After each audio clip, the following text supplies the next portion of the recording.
You're listening to the SKYLIT Books podcast. We're an independent, general interest bookstore putting great reads in the hands of people in the Los Feliz neighborhood of Los Angeles. Hosted by resident Skylighters, we're here to bring you new and exciting author conversations, group reads, and bookseller chats. Happy listening. Hello, lovely listeners, and welcome back to the SKYLIT Books podcast. My name is Natalie, and I'm your host today. We are so excited to welcome Eloise Moran to talk about her new book, The Lady Di Lookbook, and she will be in conversation with Catherine Collier. Eloise Moran is a London-born, Los Angeles-based fashion writer and creator of the Instagram account Lady Di Revenge Looks, which has been featured in The New Yorker, Elle, the LA Times, and The Telegraph. She currently lives on the east side of LA with an impressive collection of 90s clothing, including her most prized possession, an original Virgin Atlantic sweatshirt, which was seen on Lady Diana herself. The Lady Di Lookbook is Eloise's first book. Catherine Collier is a Cleveland-based actor, comedian, and devout follower of Lady Di Revenge Looks. She currently co-hosts the podcast Love Island UK, R-Type on Paper, with her friend and confidant, Sarah Brockian. She was raised on Princess Di fandom and is so excited to talk about her most famous looks. Thank you both so much for being here. Thank you for having me. Thanks, Nat. And Eloise, you wanted to read a little something for us. We've got a sort of timely part of the book that you're going to share with us. Yeah, so it's actually one of the last chapters, but I figured since the anniversary of Diana's death was coming up, and this chapter is kind of based around the last few weeks of her life, I feel like this is a good one to share. It's called, the name of the chapter is The Vacation Revenge Look.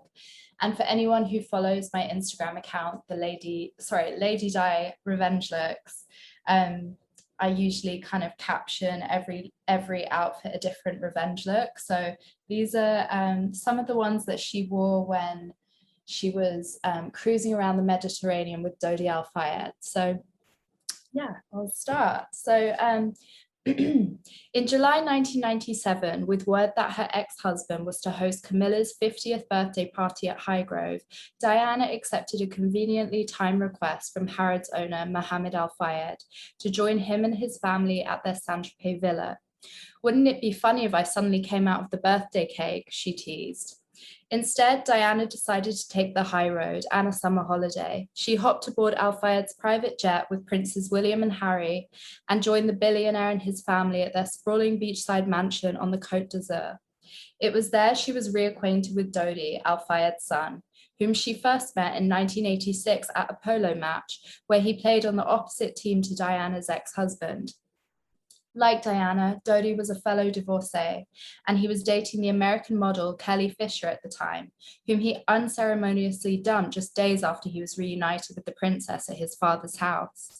Lucia Fletcher de Lima, a friend of Diana's, explained Dodi's appeal. He was a man who had no full-time occupation and could dedicate all of his time to her. To some, that might sound like the stuff of claustrophobic nightmares. I mean, who wants an unemployed man constantly doting on you? Good Lord, get a job or a hobby. But Diana had never had this kind of devoted attention before, and she was charmed by it. On second thought, perhaps I could be convinced if this hypothetical unemployed man owned a house in the French Riviera, a 200-foot yacht, and had an unlimited charge account to Harrods. Definitely pros and cons to both. Some of my favorite off-duty photos of Diana are from her vacations in the 90s, from the leopard print one-piece by Oregonian label Janssen that she wore on Richard Branson's Necker Island, to the Gotex neon ombre bathing suit that lit up the Mediterranean seascape. Some of the happiest photos that exist publicly of Diana are those that show her lounging on a beach with her sons, frolicking around on yachts with tanned foreign playboys, and sporting a wardrobe of bikinis, oversized t-shirts, Versace shades, and baseball hats. She started the decade on a trip to Mallorca with her estranged husband and their boys, looking utterly subdued. But by the summer of 1997, Diana appeared to be wholeheartedly herself. Her eyes sparkled with uncontainable joy. Still getting over her breakup with Hasnat Khan, I really was rooting for him, and disappointed that their 2-year romance failed to convince him to propose. The Queen of Revenge was on a whole new mission to show her new ex what he was missing.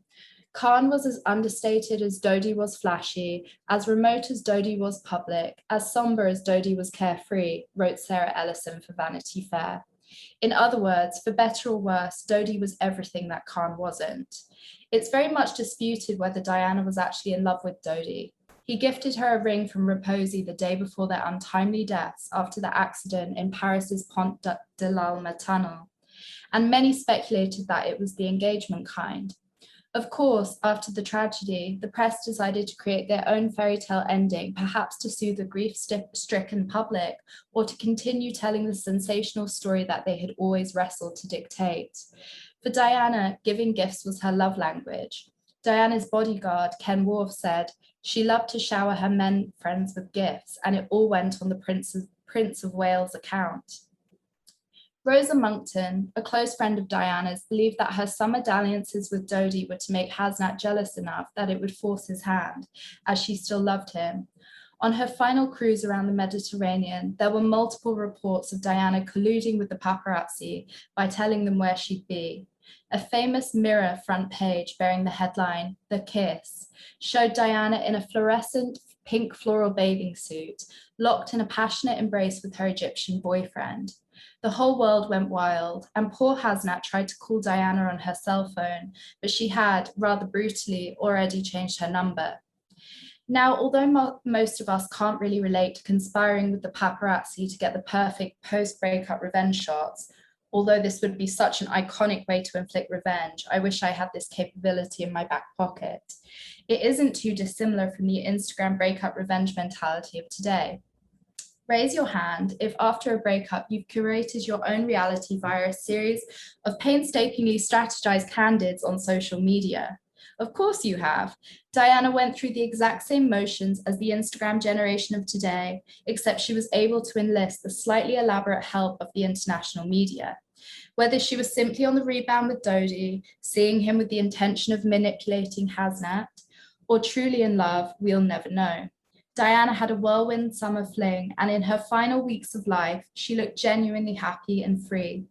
The media responded to her freedom with pushy suggestions that Diana was about to get another ring on her finger. Perhaps she was just happy to be single, normal, and receiving attention from a man that desired her. Couldn't we have allowed Diana a no-string summer of sun, sea, and sex without putting her into another box? What we do know is that Diana wrote the book on manipulating the men in her life, whether it was for her own amusement, power, control, or even for an inner sense of security. She'd reclaimed her power, and for all that she'd been through, I'm sure she secretly delighted in keeping those men on their toes. Diana did have love in her life that summer, the love of her boys and a palpable love of life and self. She was in her element during her final weeks on Earth, something her brother, Earl Spencer, found solace in, saying in his eulogy that before she passed away, she was at her most beautiful and radiant, and when she had joy in her private life. Instead of wanting the alternate fairy tale ending of a could-have-been engagement for the princess, perhaps we can take comfort in what we do know to be true. The princess had found peace and happiness on her own terms.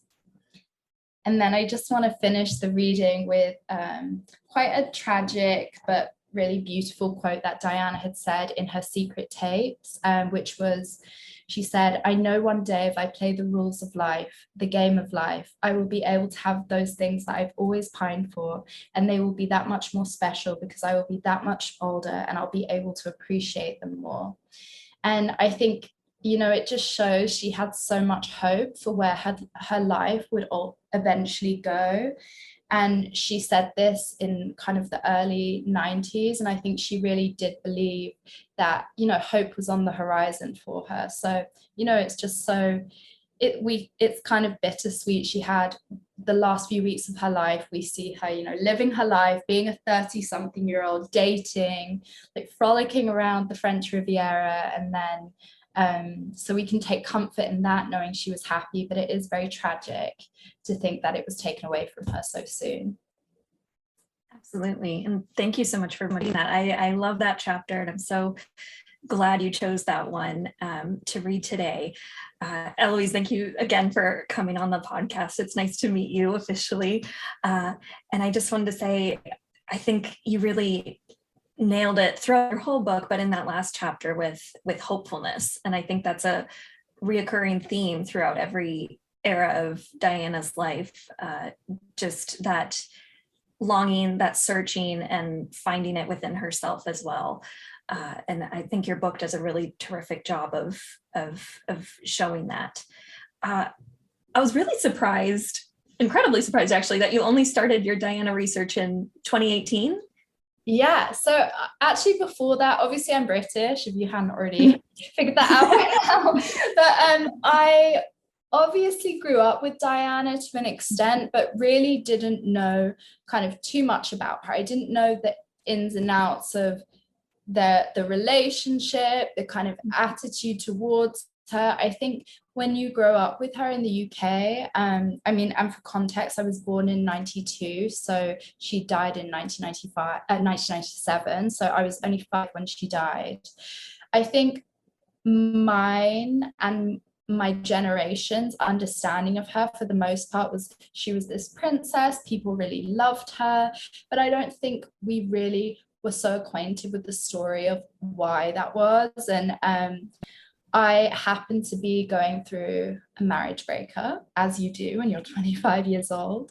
And kind of one of those poor decisions I made in my early 20s. And I just one night I was at home and I watched this documentary on her called Diana in Her Own Words. And it was the Netflix documentary, which is narrated kind of posthumously in her from her secret tapes that she recorded to kind of inform the writings for Andrew Morton in his biography. And I felt so connected to her, and I felt that in itself was a strange thing because she's someone who should be the least relatable person in the world because she's a princess. But there was something very human about her, very real.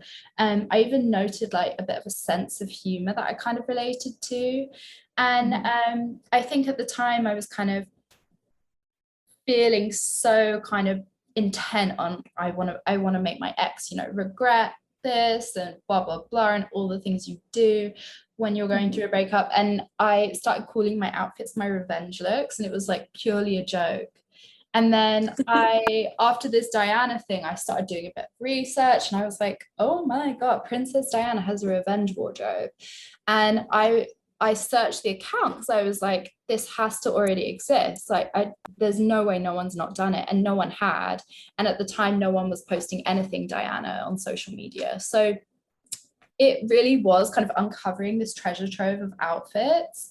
And really that's where it began. I never had any intention to turn it into a book and obviously, I mean, if you've read the book or if you plan on reading the book, it's obviously comes from the spirit of the social media account, which is where I caption every different look, a different revenge look.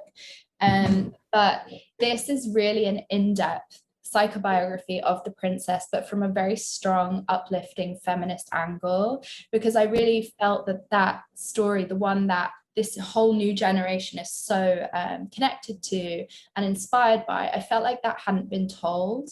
I feel like a lot of the renderings of Diana have been quite negative or maybe overly focused on her mental health struggles or her eating disorder. And I think, there was so much more to her. And just because I think a lot of modern women or people everywhere can relate to the fact that you might have mental health issues or you might be struggling with an eating disorder, but does that make you any less strong? And I think what you said about hope is that you really see Diana was a fighter, and you really sort of see that in every single chapter of her life, and obviously reflected in her clothing.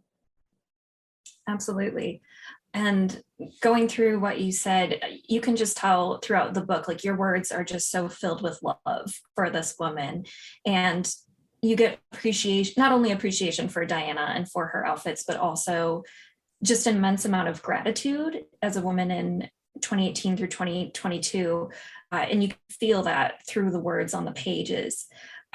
With Diana in Her Own Words, was there a particular moment in that documentary where it just clicked at the time and you thought, wow, this woman is an inspiration? Or was it just all throughout watching that?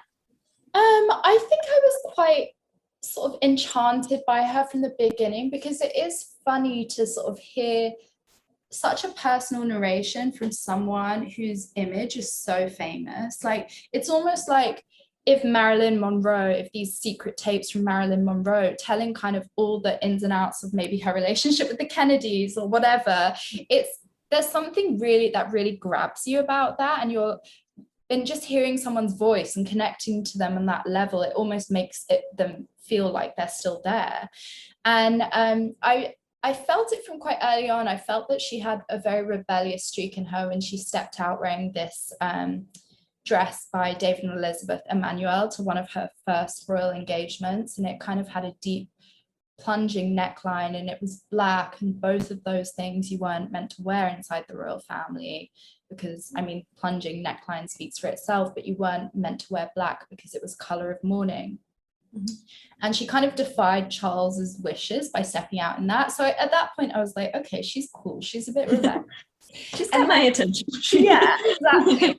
And then she's not doing what her man wants her to do, and I liked that from the start. And but then I think when you really get to know the story and you hear kind of what was going on with Charles and Camilla, and how, it happened from the start, and it was like this.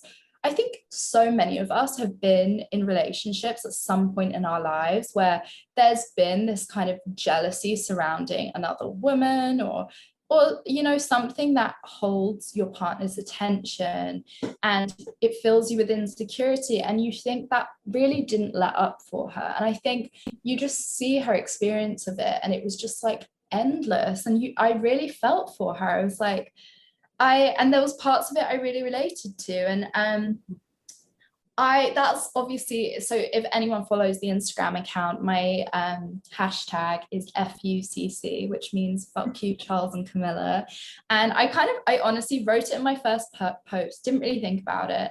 And I just kind of like latched on, and that's kind of, I really keep that up in the book with the FUCC spirit, is that Chicken Kiev, FUCC. Yeah. There's a few like details in there about Camilla, but she's kind of had a rebranding recently, Camilla, and she was on the cover of British Vogue, actually the month my book came out, so that was a little awkward. And I think they're really trying, the royal family press team are really trying to kind of rebrand her and kind of get people on her side. And to be honest, like I almost feel like they're the pantomime villains in a way. And at one point in time, they really were the real villains. Like, they really did harm this person. And I think people say, are you worried about kind of like what that's doing by, still like not letting it go, not letting kind of the Camilla and Charles thing go. They've obviously been together so long. And of course I get that, but I do think it's more kind of, what they represent to lots of women in terms of their own stories. And I also feel that the book is about Diana. It's kind of a sympathetic rendering towards Diana. I'm team Diana, and the book's about them, so I don't really care about them. They're also very privileged people, and I'm not so worried about what my little hashtag's going to do to them. Absolutely. When you were doing your research, I know you were initially inspired by the revenge looks, but was there a particular Diana era? Like, you split up your book so well in different eras of her style and what was going on in her personal life. Was there a particular era, either style-wise or personally, that you did resonate with at the time you started your Diana journey, and how's that evolved over the years? When I started it, I really was only interested in the 90s looks. I guess I didn't really have an appreciation or even thorough understanding of the 80s outfits. And I think when like this Diana fever just in fashion and kind of popular culture came to light in the last few years, it really did start with this focus on the 90s outfits.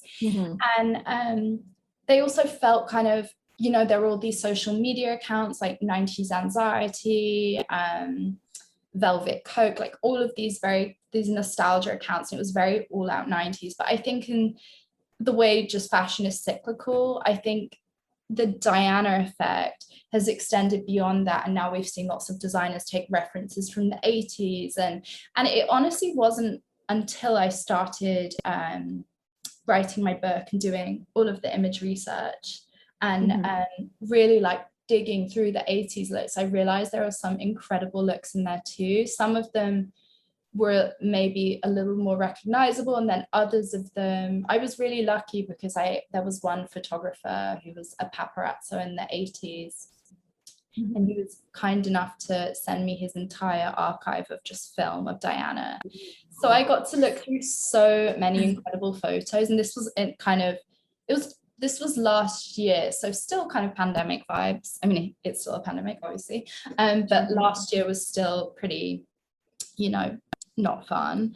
And I was just going through this incredible archive of some photos I'm sure have never been seen before, and I selected a few of those for my book. And I really did kind of grow my appreciation for her style all round. And I also was able to connect the dots that she probably went through 8 or 9 style shifts within the years of 1980 to 1997, of course, when she died. And like, it was like this metamorphosis.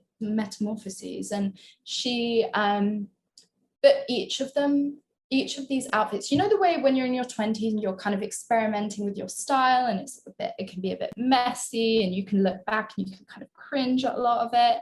I'm sure she had that too. I'm sure she if she were alive today, she would look back, or even in the 90s, I'm sure she'd look back at some of the 80s looks and be like, oh God. But I think every single era of her feels inherently her, and I just think that shows so many sides of her personality and so many kind of messages she wanted to send, I just think there's something really beautiful about it. It's almost like a coming of age for women in their 20s going into their 30s too, because I know we get lots of coming of age stories of teens going into like being young adults, but for me, I'm so fascinated by the era of kind of who you are in your 20s versus who you are in your 30s. And I think she's the ultimate representation of that. I think there's something really uplifting and inspiring about it. Yeah, absolutely. I definitely grew more of an appreciation through your book of her bachelorette style. Beforehand, I kind of thought like, oh, she's, the 90s was the quintessential Diana for me. And then looking back, I was like, oh, there was a lot of personality within those early looks there. And for the creation of the book, I know you said you referenced your friend, Hannah Tyndall, when creating the book itself. Was that ever in your mind, or did she just say, hey, this account can go further, like it can go into something you can publish?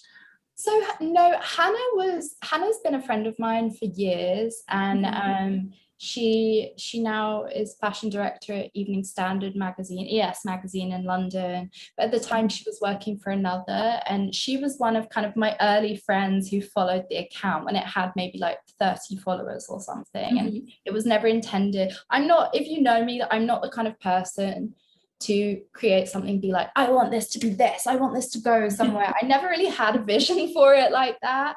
And excuse me, there used to be an article series that she did called Follow Fridays or something, and they'd highlight a different Instagram account once a week that you should follow. So on another magazine one week, it was my account, and she did a little interview with me. But really it was, all dues to Hannah, because that was the moment where it kind of blew up, and it did it truly. From that moment, I didn't stop like getting press, getting new followers. And then when The Crown, I think I had 50,000 followers before last season of The Crown came out, and after The Crown it like shot up to 100,000, and it really has been it's grown totally organically.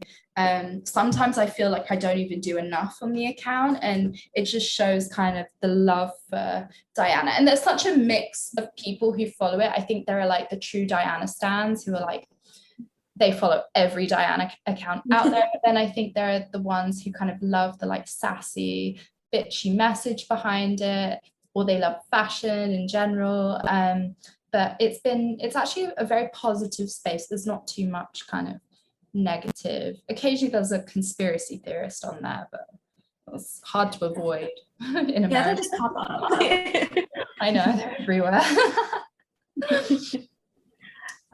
Going into kind of what we were talking about with, how her style evolved and everything, was there a particular look or trend that she did a lot that you hope with this new generation of fans does not resurface, just stays in the past? Yeah, there was some really, the thing is they're so like typical of their era, but there are some really crazy 80s looks, kind of like these full, it's like 80s maximalism, like with a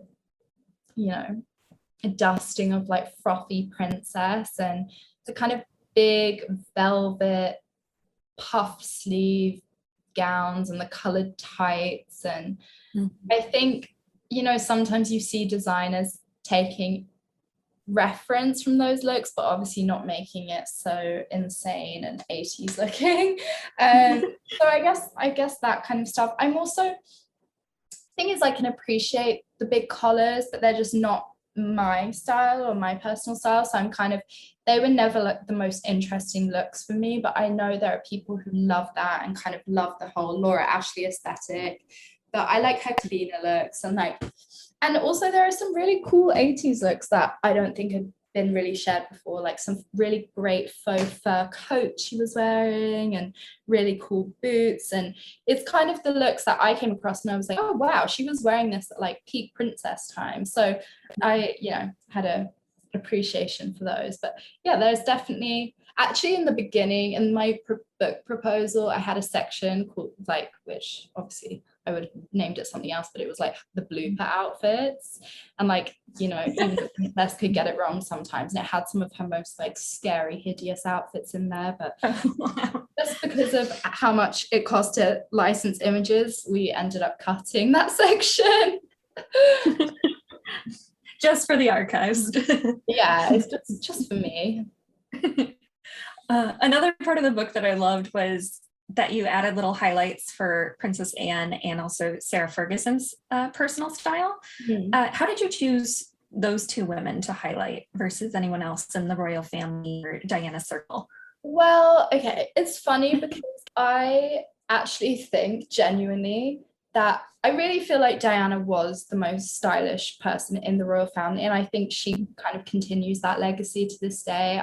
I know there's a huge market of people who like love Kate Middleton style and Meghan Markle style, and like respect whatever you like, whatever you're drawn to. But personally, I've never found their style interesting or individual or unique in any way. So Sarah Ferguson, we'll start with Sarah Ferguson. I kind of love her because she's literally like the messy underdog of the royal family. And she was given a really hard time, and like no one is perfect. Actually, my friend's mom sent me a very cute message on Instagram saying she really loved the Sarah Ferguson thing and saying, no one is perfect. She was, in the same way Diana was a woman and out there like with so much scrutiny on her making mistakes, and like yes, Sarah Ferguson made some big mistakes that I'm sure she regretted more than like anyone could give her shit for. And I just love that she just owned kind of this kooky character that she was and wore these hilarious headpieces.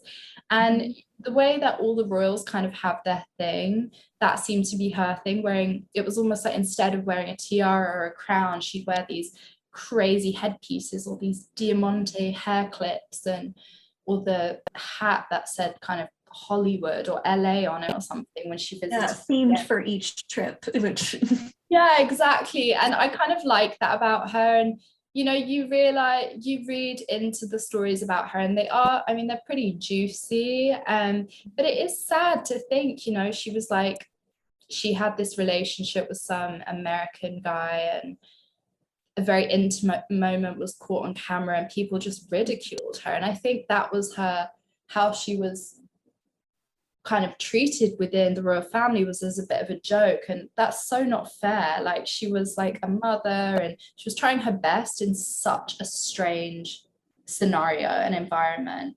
And so I kind of, honestly, even that chapter, I write all the bits that people were talking about at the time, but I kind of write it with love. And she's kind of one of my favorite royals just because she's, again, a bit of a rebel. And then Princess Anne, I truly think I call them her revenge looks because that ended up being like my thing. But I love Princess Anne's style, and even to this day, it's so kind of normcore. It's like royal normcore, and you see her, you know, speaking into like a burner flip phone and these Matrix style sunglasses on, and like she is such an unintentional, like she's kind of like this ironic style icon. You know what I mean? Like, there's no sense of like, you can tell she has no interest in fashion. Actually, when she was younger, in the 60s and like 70s, she wore some really gorgeous outfits. And I actually highlight some of her looks from the 70s and 80s, kind of her country core outfits, which I genuinely think are really cool and chic. And I would probably wear something similar in the right environment. Maybe in England, countryside, yeah. But the modern day outfits, honestly, they crack me up. They're hilarious. She's such an accidental style icon, and she doesn't even know it. So I love that for her. It's that nonchalant, and everyone's like, "Oh, should I do it?" She has resting bitch face as well, and I also love that about her. I'm like, she takes no shit. You can tell. I think of, whenever I see her style, I think of the story of her with the attempted kidnapping and her just, you know, being held by this man and being like, get in my car, and she just goes, not bloody likely. Like, it's just, that's her style to me, just like so hardcore. For your account, I do love that this past Halloween, I'm not sure if you do it every year, you posted all the Dianas that came through, and I'm sure with the last season of The Crown there's been a major uptick in Diana looks that people come in for Halloween. Was there one that you were really impressed by, or that you noticed people really connected to?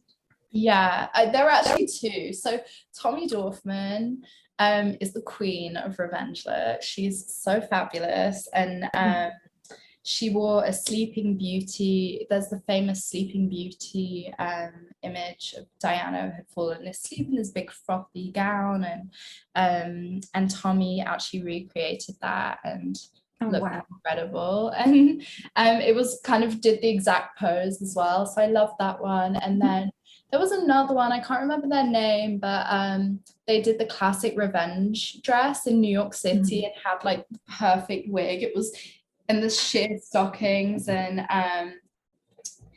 it was like a bit of a drag costume, but it looked so good, and everyone was like, this is insane. And but honestly, there were so many good ones, and it was really fun. It's kind of become a thing, like on my account in the last 2 years, and I almost feel like I should throw like a Diana Halloween party in LA this year or something, or New York. Yeah, I think that would be so fun, and just invite everyone and get everyone to dress as a different Diana. Have the book for reference. Yeah, exactly. Double up as book promotion. I did notice Ira Madison III, who's a terrific writer and one of the hosts of the Keep It podcast. He had the classic Northwestern look, but down to the Gucci bag. And I was so excited to see the handbags got a little notice in your book. Were there any accessories? Was the handbags like the main accessory that really stuck out to you in your research, like that made the biggest statement outside of the outfits? So I labeled her handbags, her fuck off handbags, because it's something my mum says. My mum is a fashion designer. Like, I grew up with her working she was very, involved in the industry. And if there was kind of this really chic or like bitchy handbag, she'd be like, that's a fuck off handbag. And it kind of stuck with me, and like every time, actually there's a few things in here that I've labeled which just came directly from my mom and the things she said when I was growing up. But I totally think, in the 90s she got these very kind of expensive looking bitchy handbags, the crocodile Versace, the Dior, the Chou handbag, which they've renamed the Lady Dior bag since, the Gucci bamboo, and they were often these kind of big, serious looking bags that you could maybe fit, you know, documents in, and they were part of her kind of serious working woman wardrobe. And those really stood out to me. I think also just the heels as well. The heels became a lot higher. She famously only wore 2-inch, no higher than 2-inch heels when she was with Charles, because they were the same height. They were both 5'10". So as she became, you know, a free woman, when she wore kind of designs by Jimmy Choo and Manolo Blahnik, and she worked very closely with them, she kept requesting for the heels to get higher. And actually the clothing designer said she requested the hemlines to get shorter. So the heels were getting higher and the hemlines were getting shorter.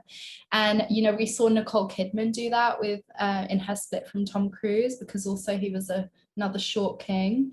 And Diana, Nicole Kidman is also quite a tall woman. And we saw that from Katie Holmes, again, with Tom Cruise. So I think that's a thing, you know, women cut their hair, they start wearing higher heels, maybe the clothing starts to get, you know, a bit more risque. But I think one of the biggest misconceptions of that is that doing that and making those choices for the man. I think the biggest misconception of that is people make those choices for the man, but I actually think that's for you. And I am such a believer in that clothing can just transform the way you feel about yourself. And, you know, I have a better night if I'm wearing a sexy outfit. I just do, for myself. It makes me feel good.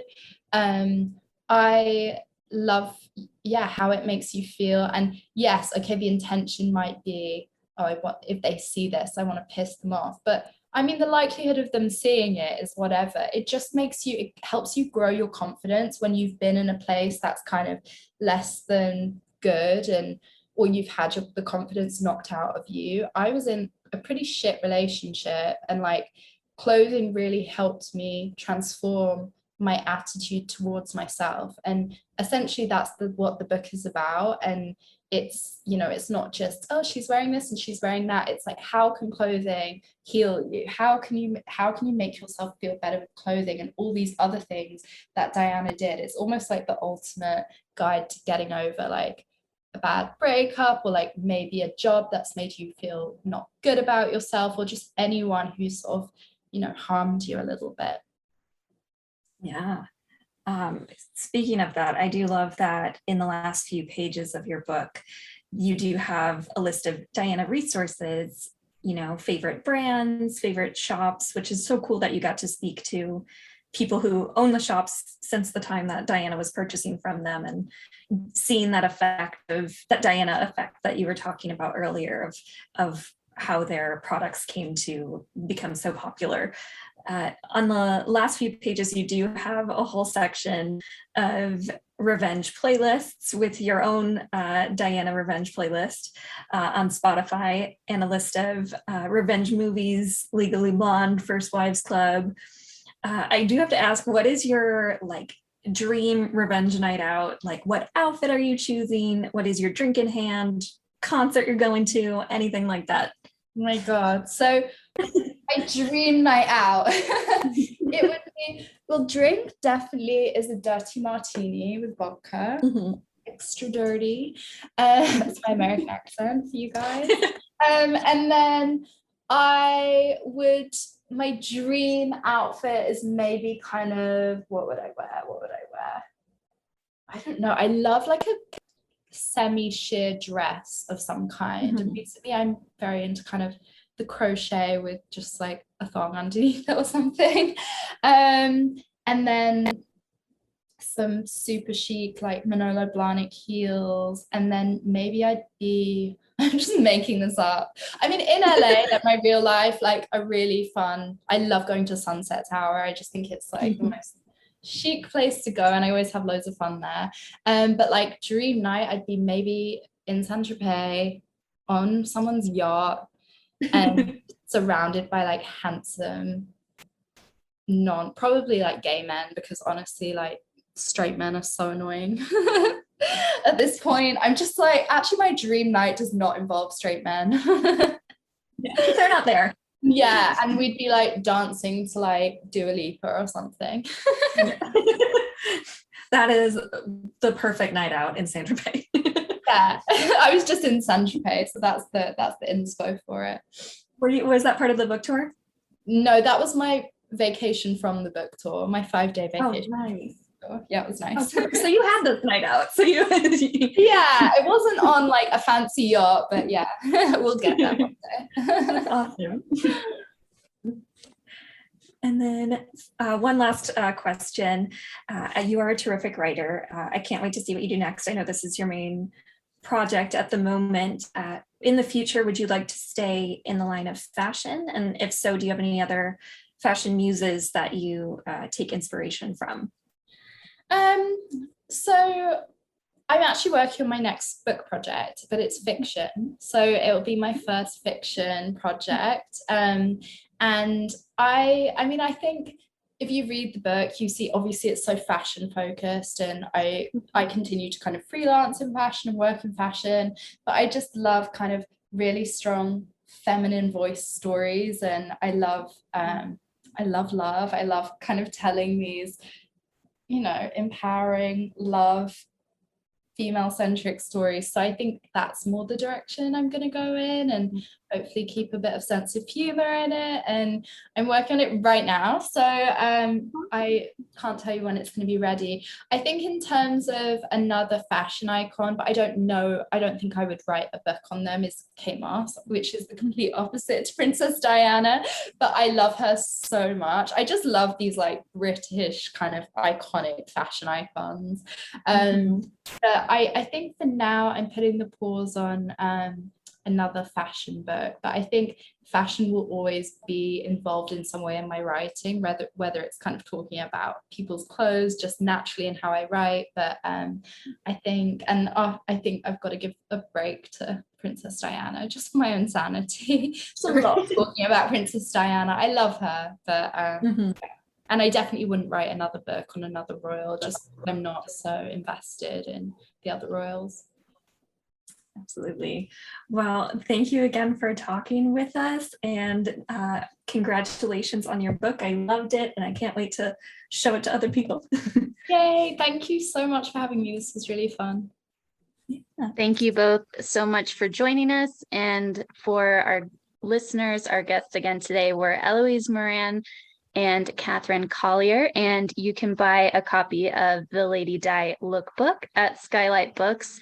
And by the time you come in, we will have some signed copies, because Eloise is going to stop by and sign them for us. So we'll have signed copies for you that you can purchase in store or at skylitbooks.com. Thank you again for listening, and we hope to see you all soon. Thank you for listening to the SKYLIT Books podcast series. Please don't forget to visit our website at skylitbooks.com and make sure to follow us on Twitter and Instagram. Also, don't forget to subscribe to this podcast for more author talks and bookseller conversations.